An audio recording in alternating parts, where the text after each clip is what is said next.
One day, George the Steamroller was waiting for Percy to take him to a new workplace. George was being rude to Rheneas and Skarloey. You're just worn-out wheels on worn-out rails. You need rocks for your roads, replied Skarloey, and we're helping you. I need to flatten little engines in the scrapyards, retorted George. Then Percy arrived to take George away. He was still rebelling. Railways are no good. Turn them into roads.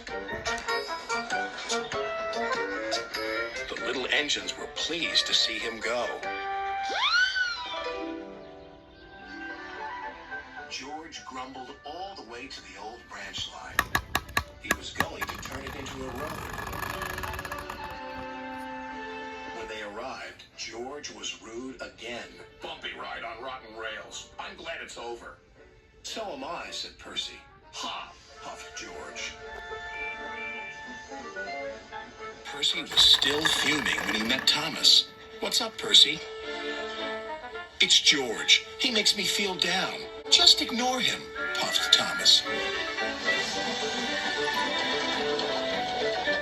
George was now enjoying himself.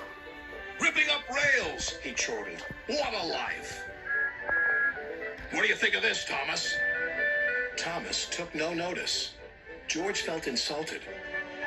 You're a useless blue puffball. But Thomas didn't hear. I'll show him who's boss. At last, the workmen reached the level crossing. What shall we do here? Tear it up, tarmac it, said George.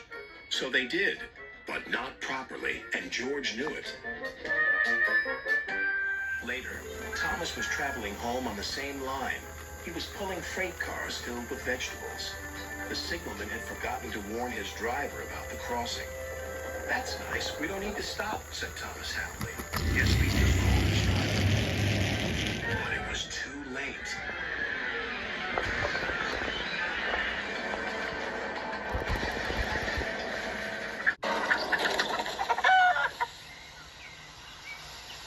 Next day, Percy told Gordon all about George.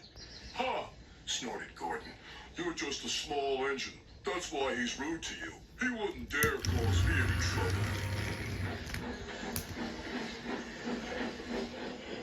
George had been taken to some yards to work. Duck arrived with a train of empty freight cars.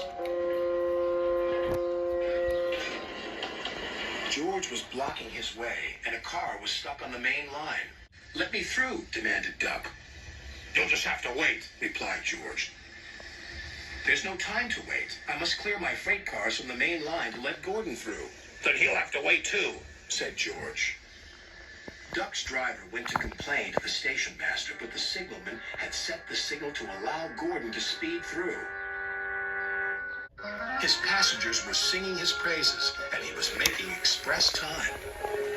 I'm the greatest. Just watch me fly by. He whistled long and loud as he approached the station. Suddenly, he saw a freight car on the line ahead. Get out of my way. But the freight car wouldn't move until Gordon forced it